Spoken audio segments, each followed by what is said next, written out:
ഈ എനിക്ക് തോന്നുന്നത് ഒരു വളരെ സമ്പന്നമായിട്ടുള്ള ഒരു വായനയുടെയും സിനിമ കാണുന്നതിൻ്റെയും സിനിമ സംസ്കാരത്തിൻ്റെ അകത്ത് ജീവിക്കുന്നതിൻ്റെയൊക്കെ ഒരുപാട് ഗുണം അനുഭവിച്ചിട്ടുള്ള ഒരാളാണ് സതീഷ് പൊതുവാളിലൂടെ, അച്ഛനിലൂടെ. അതെത്രമാത്രം പിന്നീട് ഈ ഇത് സിനിമ റിയൽ സ്വന്തമായിട്ട് ചെയ്തു തുടങ്ങിയപ്പോൾ എത്രമാത്രം അത് നമുക്ക് ബലം തരുന്നുണ്ട്, അല്ലെങ്കിൽ അതിന്? തീർച്ചയായും അത് കാരണം അത് എക്സ്പോഷറാണ്, ചെറുതിനുള്ള എക്സ്പോഷർ. എന്താ പറയുക, അച്ഛൻ പണിയെടുക്കുന്നതും അതിൻ്റെ കഷ്ടപ്പാടുകളും അതിൻ്റെ എന്താ പറയുക, അതിൻ്റെ ബാറ്റ കിട്ടാതിരിക്കുക, അതിൻ്റെ പൈസ അപ്പം അതെല്ലാം നമ്മൾ കാണുന്നുണ്ടല്ലോ. അതിൻ്റെ നിരാശ, സെറ്റിലുണ്ടാവുന്ന അതെല്ലാം നമ്മൾ കാണുന്നതാണ്. അച്ഛൻ്റെ ഗുരുക്കന്മാരെയും ഞാൻ നേരിട്ടുണ്ട്, അവരുടെ പ്രോസസ്സും എല്ലാം കാണുന്നതാണ്.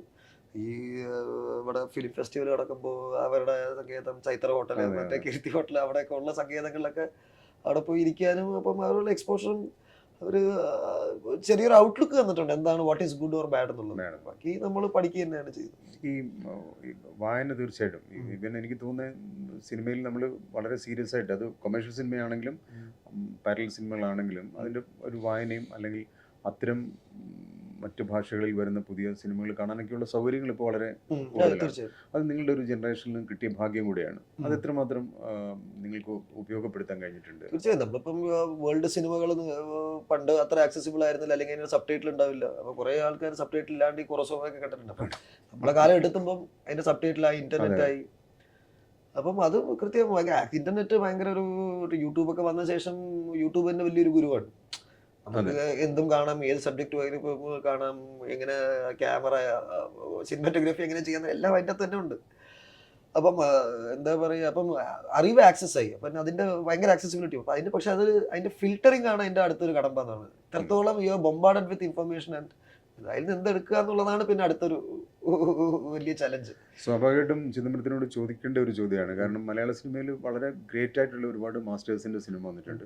പക്ഷെ ഏറ്റവും കൂടുതൽ നമ്മളെ സ്വാധീനിച്ച, അല്ലെങ്കിൽ നമ്മളെ ആകർഷിച്ച ഡയറക്ടറുടെ പേര് ഞാൻ ചോദിക്കുന്നില്ല, സിനിമകൾ പറയുകയാണെങ്കിൽ കുറേ അതിന് പെട്ടെന്ന് പറയാൻ, അത് പല സിനിമകളും പലതാണല്ലോ നമ്മളെ കോൺട്രിബ്യൂട്ട് ചെയ്യുന്നത്. ചിലപ്പോൾ വ്യക്തിപരമായിട്ട് ഇപ്പോൾ ഞാൻ ആലോചിക്കാറുണ്ട്. ഇപ്പോൾ ചിദംബരം പോലൊരു സിനിമ, ചിദംബരത്തിൻ്റെ പേര് തന്നെ പോക്കുവെയിൽ, ഇതുപോലൊക്കെയുള്ള സിനിമകൾ. ചിദംബരം, പോക്കുവെയിലൊക്കെ സിനിമാറ്റോഗ്രാഫി ഭയങ്കര, ഷാജിൻ കരുൺ സാറിന് ഭയങ്കര വലിയ ഫാനാണ് സിനിമാറ്റോഗ്രാഫിയുടെ. അത് ഭയങ്കര ചെറിയ അച്ഛൻ്റെ കൂറുകൃത്യങ്ങൾ പുള്ളിക്കാരൻ, എസ്തപ്പാൻ, അതൊക്കെ ഭയങ്കര മാജിക്കലായിട്ട് എനിക്ക് ഫീൽ ചെയ്തിട്ടുണ്ട്. അപ്പം അതുപോലെ KG ജോർജിൻ്റെ ഫിലിം മേക്കിംഗ്, PV ചന്ദ്രൻ, അടൂർ സാറ്, അങ്ങനെ ലെനിനങ്ങൾ, അങ്ങനെ എല്ലാവരുടെയും ഭയങ്കര, അവരെല്ലാവരും നേരിട്ട് കാണാനും അറിയാനും പറ്റിയതും കൂടെ ഒരു വലിയ ഭാഗ്യമായിട്ട്.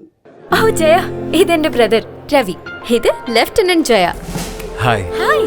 സോ ലഡാക്കിലായിരുന്നു അല്ലേ ട്രെയിനിങ്? യെസ്. രാജസ്ഥാനിലും? യാ. റിയലി? വൈ? ഞാനൊരു പെണ്ണായതുകൊണ്ടാണോ? നോ, എങ്ങനെ മാനേജ് ചെയ്യുന്നു?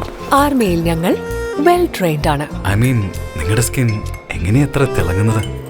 എന്റെ സ്കിന്നും വെൽ ട്രെയിൻഡ് ആണ്. പ്രകൃതിദത്തമായ ചേരുവകൾ നൽകുന്നു നാച്ചുറൽ ഗ്ലോയിങ് സ്കിൻ. മെഡിമിക്സ്, ചർമ്മം തിളങ്ങട്ടെ നാച്ചുറലി ഫ്രം എവിയെ. ഇപ്പം ഈ പുതിയ ആൾക്കാർ പലതരത്തിലുള്ള എക്സ്പെരിമെൻ്റൽ കാര്യങ്ങൾ നടത്തുന്നുണ്ട്, പ്രത്യേകിച്ച് കോവിഡിന് ശേഷം ഉള്ള ഒരു കാലത്ത്. അത് എത്രമാത്രം നമ്മുടെ സിനിമയ്ക്ക് ഗുണം ചെയ്തിട്ടുണ്ട്? കാരണം ഇപ്പോൾ നമ്മൾ പറയുന്നത്, ഇപ്പോൾ കഴിഞ്ഞ ഒരു 5 വർഷത്തെ സിനിമയുടെ, മലയാള സിനിമയുടെ ഹിസ്റ്ററി എടുത്തു കഴിഞ്ഞാൽ മഞ്ഞുമൽ ബോയ്സ്, അല്ലെങ്കിൽ ബാലൻ, അതുപോലൊരു 10 സിനിമയുടെ പേര് പ്രേക്ഷകർ പറയുന്നുണ്ടാവും. പക്ഷെ ഒരു 500ഓളം സിനിമകൾ ഇതിനിടയിൽ കൂടെ വന്നിട്ട് പോയിട്ടുണ്ട്. അപ്പോൾ അത് ഏതൊരു കണക്ക് പറയുന്ന കേട്ടു, ഇറങ്ങിയ സിനിമകളിൽ 15 സിനിമ മാത്രമേ സാമ്പത്തികമായി ഇതായിട്ടുള്ളൂ. ബാക്കി ബിസിനസ് ചിലപ്പം മെച്ചമായിട്ടുണ്ടാവും, പക്ഷെ സാമ്പത്തികമായിട്ട് ഓടി പടം പൈസ നേടുന്നത് വലിയ ക്രൈസിസിലാണ്. അത് ലോകത്തിലെ എല്ലാ ഇൻഡസ്ട്രി അങ്ങനെ തന്നെയാണെന്ന് തോന്നുന്നത്. അപ്പോൾ കേരളത്തിൽ കുറച്ച് നമ്മുടെ ചെറിയ സ്റ്റേറ്റ് ആണ്. ബാക്കി കമ്പയർ ചെയ്യുമ്പോൾ നമ്മളെ ഡയസ്പോർ അത്ര വലുതല്ല. അപ്പോൾ തെലുഗു, തമിഴ് നമ്മൾ അത്ര ജനസംഖ്യ ഇല്ല നമ്മളുടെ native Malayalam speakers. Still we make around 180 films A year. അപ്പം 360 ദിവസം ഒരു വർഷത്തിലുള്ള. അപ്പോൾ അതിനനുസരിച്ച് എൻ്റെ അർത്ഥം വെച്ചാൽ 2 ദിവസത്തിലൊരു സിനിമ എന്നുള്ളതാണ്. അപ്പോൾ അത് ഒരിക്കലും, കാരണം ആൾക്കാർക്ക് ഒരു ബൈയിങ് പവറും വേണ്ടേ, ഒരു ആൾക്കാർക്ക് എല്ലാ സിനിമയും കാണാനുള്ള സമയം വേണം, അതിനുള്ള ഫിനാൻസും വേണം. അപ്പോൾ ഒരു മിഡിൽ ക്ലാസ് ഫാമിലിക്ക് ഒരു മാസം ഒരു സിനിമ അഫോർഡ് ചെയ്യാൻ പറ്റുള്ളൂ എനിക്കും. കാരണം സിനിമ മാത്രമല്ലല്ലോ, അതിൻ്റെ യാത്രാ ചെലവ്, അത് കഴിഞ്ഞുള്ള ഡിന്നർ എന്നൊക്കെ പറയുമ്പോഴത്തേക്ക് ഒരു ആളുടെ ശമ്പളത്തിൻ്റെ ഒരു ഭാഗം. അപ്പം അത്ര ഒരു കപ്പാസിറ്റി ഉള്ളൂ നമുക്ക് സാധാരണ ആൾക്കാർക്ക്. പിന്നെ ബാക്കി സിനി ഫൈൽസ് ആണ്, അത് വളരെ ചെറിയ ശതമാനമാണ് ആൾക്കാർ.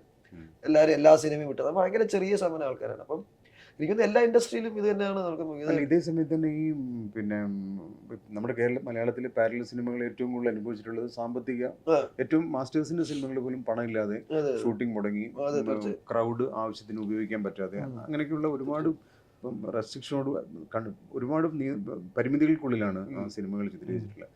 ഇപ്പം ചിദംബരത്തിൻ്റെയൊക്കെ സമയം വരുമ്പോൾ ഈ ബാലൻ സിനിമയാണെങ്കിലും, ബാലൻ സിനിമയാണ് ഞാൻ ഉദ്ദേശിക്കുന്നത്, ആ സിനിമയ്ക്കൊന്നും അങ്ങനെയുള്ള സാമ്പത്തിക പ്രശ്നങ്ങളൊന്നും ഉണ്ടായിരുന്നില്ലല്ലോ. അതൊരു വലിയ പ്രിവിലേജ് അല്ലേ? അല്ല, അത് തീർച്ചയായും അത് ആ പ്രിവിലേജ് എനിക്ക് മഞ്ഞുൽ ബോയ്സ് കൊണ്ട് മാത്രം കിട്ടിയത്. മഞ്ഞുൽ ബോയ്സ് എനിക്ക് ഞാൻ ചെയ്തില്ലായിരുന്നെങ്കിൽ എനിക്ക് ബാലൻ ഉണ്ടാക്കാൻ പറ്റില്ല. അപ്പൊ ആ ഒരു പ്രിവിലേജ് മഞ്ഞുമ്പൽ തന്നെയാണ് എനിക്ക് തന്നത്. അതുകൊണ്ട് എനിക്ക് ഈ സ്കെയിലിൽ ഈ ഞാൻ വിചാരിക്കുന്ന ടെക്നീഷ്യൻ, ഞാൻ വിചാരിക്കുന്ന ടൈമിങ്ങിൽ വെയിറ്റ് ചെയ്ത് ഷൂട്ട് ചെയ്യാൻ പറ്റിയത് മഞ്ഞുമ്പൽ കൊണ്ട് മാത്രം തന്നെയാണ്. പിന്നെ ഈ ഗണപതി അന്ന് പിന്നെ സിനിമയിൽ സംവിധായകനായിട്ട് വന്ന് ഓക്കെ ആയിട്ടുണ്ട്, വന്ന് ചെയ്യാൻ പറഞ്ഞതിന്റെ കാര്യം അഭിനയത്തിലൊരു കോമ്പറ്റീഷൻ ആവാതിരിക്കാൻ വേണ്ടി അങ്ങനെ തോന്നിയിട്ടുണ്ടോ? അല്ല, ചിദംബരം അഭിനയിക്കുന്നുണ്ട് ഇപ്പോ, അപ്പൊ അത് ഗണപതി നേരത്തെ മനസ്സിലാക്കിയിട്ട് സംവിധാനത്തിലേക്ക് കൂടുതൽ സ്ട്രെയിനുള്ള പണിയിലേക്ക് ഗണപതിയെ കുറിച്ച് എന്താ അഭിപ്രായം? ഗണപതി ഭയങ്കര എന്താ പറയാ, ഗണപതിന്റെ നല്ല വൈബ്രന്റ് ആയിട്ട് നല്ല വൈബ്രന്റ്. പിന്നെ എനിക്ക് ആസ് എ ലൊക്കേഷനിൽ അവനും അതിന്റെ ഉള്ളിൽ ഒരു സംവിധായകനുണ്ട്. ലൊക്കേഷനിൽ എൻ്റെ ഒരു അസോസിയേറ്റ് ഡയറക്ടർ പോലെ തന്നെയാണ് എപ്പോഴും നിൽക്കുക, ആൾക്കാർക്ക് ആക്ടിങ് പറഞ്ഞു കൊടുക്കുക, അവരെ ഹാൻഡിൽ ചെയ്യുക, ബാക്ക്ഗ്രൗണ്ട് ആക്ഷൻ ചെയ്യുക, അതൊക്കെ ഗണപതി തന്നെയാണ് അതിന്റെ ചുക്കാൻ പിടിക്കുന്നത്. അപ്പം ഈസ് എ ഡയറക്ടർ ഇറ്റ്സെൽഫ്. പിന്നെ ഗണപതി എന്ന് വെച്ചാൽ അവനും ചെറുതിൽ എക്സ്പോസ്ഡ് ആണല്ലോ. എത്രയോ ഫിലിം മേക്കർ നമ്മള് സീനിയർ സിനിമക്കാരെന്ന് വിളിക്കാം അങ്ങനെ ഈസ് ഓൾസോ എക്സ്പോ. പിന്നെ അവൻ കൺസിസ്റ്റന്റ്, കാരണം ഒരിക്കലും അത് വിട്ടുപോയില്ല. കാരണം ചെറുത് ബാലതാരമായി വന്നു, ഇടയ്ക്ക് അപ്സ് ആൻഡ് ഡൗൺസ് ഉണ്ട്. കാരണം ബാലതാരങ്ങൾക്ക് നോർമൽ ആക്ടറൊക്കെ ട്രാൻസ്ലേറ്റ് ചെയ്യാൻ കുറച്ച് ട്രിക്കിയാണ്. അപ്പം അതിലും ആ ഒരു പീരീഡ് ഉണ്ട്, ഒരു ഡാർക്ക് പീരീഡ് ഉണ്ടാവും സിനിമകളിൽ. അപ്പൊ അതും അവൻ ഇത് വിട്ടിട്ട് വേറെ പണിക്ക് പോകാണ്ട് ഇതിന്റെ ബാക്കിൽ തന്നെ നിന്നു, ഇതിൽ തന്നെ നിന്നു. എന്നിട്ടാണ് ഇപ്പം ഉള്ള ഒരു സ്വീകാര്യത. അപ്പം അത് ആ കൺസിസ്റ്റൻസിയും ആ പെർസവറൻസ് ആ വെയിറ്റിംഗ് ആണ്. ലൈക്ക് ഇത് കളഞ്ഞിട്ട് പോരുത്, അവിടെ തന്നെ നിൽക്കുക എന്നുള്ളതാണ്. അപ്പം നിങ്ങൾ മൂന്നാളും കൂടി ഇരുന്ന് സിനിമ ചർച്ച ചെയ്യാറുണ്ടോ? അച്ഛനും ഗണപതിയും മൂന്നാളും വേറെ എന്തൊക്കെയോ ചർച്ച. സിനിമ ഒക്കെ ഭയങ്കര കുറവാണ്. പുതിയ പ്രോജക്റ്റ് ഏതാണ് ഇപ്പോൾ ബാലിന് ശേഷം ആലോചിക്കുന്ന? സ്വാഭാവികമായിട്ടും ആലോചന തുടങ്ങിയിട്ടുണ്ടാവും. ആലോചന തുടങ്ങിയിട്ടുണ്ട്. അപ്പൊ എല്ലാ സിനിമ കഴിയുമ്പോൾ ഞാൻ വിചാരിക്കും ഈ സിനിമ തീരുന്നതിന് അടുത്ത സിനിമ ഓണാക്കണം. പക്ഷെ ഇപ്രാവശ്യം നടന്നില്ല. ഞാൻ അറൈവ് ചെയ്യാൻ കുറച്ച് ടൈം എടുക്കും. എന്താണ് അടുത്ത പറയേണ്ടത് ലാൻഡ് ചെയ്യാനായിട്ട് കുറച്ച് സമയം എടുക്കും. പിന്നെ ഞാൻ തന്നെയാണ് എഴുതുന്നുണ്ടെങ്കിൽ അതിനേക്കാളും സമയം എടുക്കും. ബിക്കോസ് ഞാനൊരു ട്രെയിൻഡ് എഴുത്തുകാരൻ അല്ലാത്തതുകൊണ്ട് ഞാൻ തന്നെ ഇരുത്തി ആ ഡിസിപ്ലിനിൽ ഇരുത്തിയിട്ട് ഓരോ സീൻ എഴുതുക എന്നുള്ളത് കുറച്ച് ശ്രമകരമായ ഒരു ദൗത്യം തന്നെ. ഓ ജയ, ഇതെന്റെ ബ്രദർ രവി. ഇത് lieutenant Jaya. Hi. Hi. So ലഡാക്കിലായിരുന്നു അല്ലേ ട്രെയിനിങ്? യെസ്. രാജസ്ഥാനിലും? യാ. റിയലി? വൈ? ഞാനൊരു പെണ്ണായതുകൊണ്ടാണോ? നോ, എങ്ങനെ മാനേജ് ചെയ്യുന്നു? ആർമിയിൽ ഞങ്ങൾ വെൽ ട്രെയിൻഡ് ആണ്. ഐ മീൻ, നിങ്ങളുടെ സ്കിൻ എങ്ങനെയാ എത്ര തിളങ്ങുന്നത്? എന്റെ സ്കിന്നും വെൽ ട്രെയിൻഡ് ആണ്. പ്രകൃതിദത്തമായ ചേരുവകൾ നൽകുന്നു നാച്ചുറൽ ഗ്ലോയിങ് സ്കിൻ. മെഡിമിക്സ്, ചർമ്മം തിളങ്ങട്ടെ നാച്ചുറലി ഫ്രം എവിയെ. ഇപ്പോൾ ഈ സിനിമയ്ക്ക് കിട്ടിയ സ്വീകാര്യത ഏറ്റവും കൂടുതൽ എനിക്ക് തോന്നുന്ന ഏറ്റവും സന്തോഷം തോന്നിയ എന്ന് പറഞ്ഞാൽ, ഇപ്പം സിനിമയെ വളരെ സീരിയസ് ആയിട്ട് കാണുന്ന ആൾക്കാർ വിളിക്കുമ്പോഴാണല്ലോ അല്ലെ, അങ്ങനെയുള്ള സന്തോഷങ്ങൾ എന്തൊക്കെയാണ്? ഇൻഡസ്ട്രി എന്നുള്ള കോൾസ് എനിക്ക് പല ഹിന്ദിന്നായാലും തെലുഗുന്നായാലും തമിഴ്നായാലും എനിക്ക് വളരെ കുറേ ടെക്നീഷ്യൻസ് വിളിച്ച് സംസാരിച്ചിട്ടുണ്ട്. അതിനൊക്കെ അതിലുപരി എനിക്ക് സാധാരണക്കാരെ ചിലർ എനിക്ക് ഇങ്ങനെ അല്ലാണ്ട് പരിചയമില്ലാത്തവരുടെ മെസ്സേജസ്. ഞാൻ എൻ്റെ അമ്മയെ കൊണ്ടുപോയി, അമ്മയെ ഞാനും പിന്നെ ഒരു അരമണിക്കൂർ സംസാരിച്ചിട്ടില്ല, കാരണം അവർക്ക് സംസാരിക്കാൻ വയ്യ. കാരണം അങ്ങനത്തെ റിയാക്ഷൻസ് ആണ് എനിക്ക് കുറച്ചും കൂടെ സാറ്റിസ്ഫൈ ചെയ്യുന്നത്. മറ്റതെല്ലാം നമുക്ക് സിനിമ നമുക്ക് ടെക്നിക്കലായിട്ടുള്ള ഇതും എല്ലാം പ്രോത്സാഹനം എല്ലാം ആണ്. പക്ഷെ ഇത് റിയൽ പീപ്പിളിനെ എങ്ങനെ എഫക്ട് ചെയ്യുന്നുള്ളതാണ് എൻ്റെ ഏറ്റവും വലിയൊരു സ്വീകാര്യത. ചിലവർ അമ്മയായിട്ട് അധികം സംസാരിക്കാത്ത ആൾക്കാർ സിനിമ കണ്ടിട്ട് നേരെ പോയി അമ്മയെ പോയി കണ്ടു. അങ്ങനത്തെ സാധനങ്ങളൊക്കെ എനിക്ക് ഭയങ്കര, അതൊക്കെയാണ് അതിൻ്റെ ഒരു ബ്യൂട്ടി. എനിക്ക് ബാലൻ സിനിമയിൽ തോന്നിയ വേറൊരു കാര്യം, പലപ്പോഴും ഒരുപാട് സംഭാഷണം ഉണ്ടാകുമെന്ന് വിചാരിക്കുന്ന സ്ഥലത്ത് സൈലൻസിലൂടെ ലുക്കിലൂടെ ഒക്കെ അത് പറയുന്നത് പ്രേക്ഷകർക്ക് കറക്റ്റായിട്ട് കണക്ട് ആയിട്ടുണ്ട്. അത് എനിക്ക് തോന്നുന്നത് ആ ഒരു ഫിലിം മേക്കിങ്ങിന്റെ പ്രത്യേകതയാണ്. ഒരു സിനിമ ആവശ്യപ്പെടുന്ന കറക്റ്റ് ഒരു സംഭവമുണ്ട്. ഈ റിലേഷൻഷിപ്പ് സിനിമയിൽ എല്ലാവരും പറഞ്ഞത് മദർ സൺ റിലേഷൻഷിപ്പ് നന്നായിട്ട് വർക്കൗട്ട് ആയിരുന്നു. പക്ഷെ എനിക്ക് തോന്നിയത് ആ സിനിമയിലെ എല്ലാ റിലേഷൻഷിപ്പിനും ഒരു ക്ലാരിറ്റി ഉണ്ട്. അത് തന്നെയായിരിക്കണം ഒരു, അല്ലേ?